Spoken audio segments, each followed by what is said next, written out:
I'm Dr. Thompson Akwo, Ntuba, the Chief Editor of Health and Development magazine. We are at a convention center downtown Houston as part of the National Educational Association. With me is Teresa Mitchell Dudley, President of the Prince George's County Educators Association. beautiful. What does it take to be a president of an educational association? Well, I'm the president of one of our local affiliates in Maryland.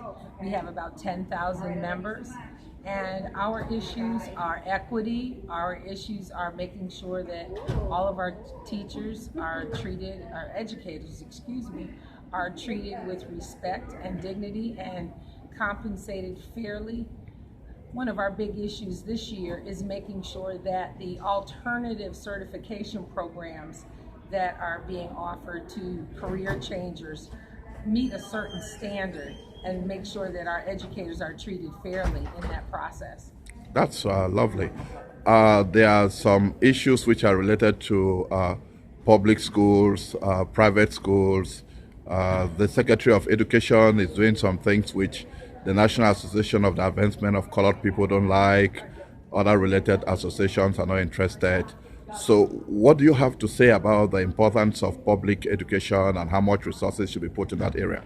Well, a quality, equitable public education is a right.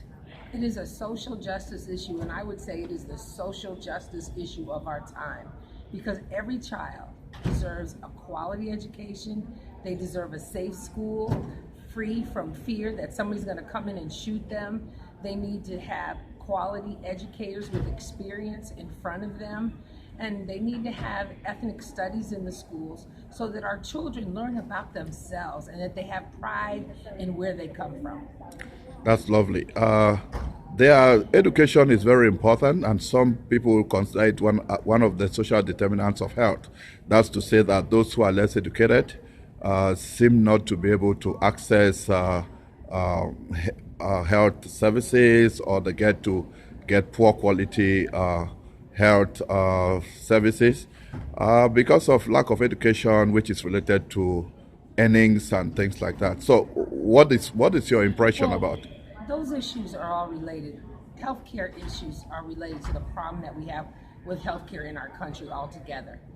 It is a sin and a shame that the most industrialized country in the world does not have a national healthcare plan for every American, regardless. The preamble says support the general welfare. That means making sure that everybody is healthy. So we've been discussing issues concerning healthcare delivery in school, community schools implementation and wraparound services that can provide medical services to children.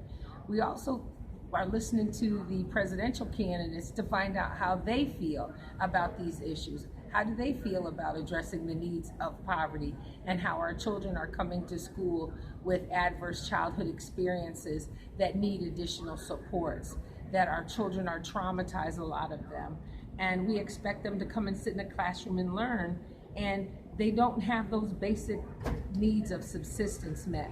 So it is problematic.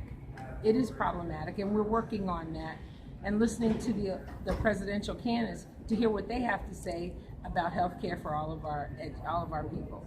Okay, well, you tell me. Education justice is written there as racial justice. What does that mean? So, education is a social justice issue and a racial justice issue because a lot of the disparities that we see in education are race-based. However, I think that a lot of what we need to do is recognize that all children are America's children, and we have to make sure that we look at education not just for those that can afford it, but for all of our children.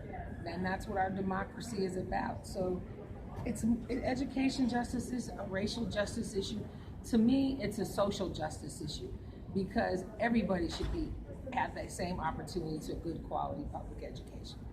So, what is it about policies which are made which you think that make education unequal, which promotes? There are some laws that are making it unequitable for children.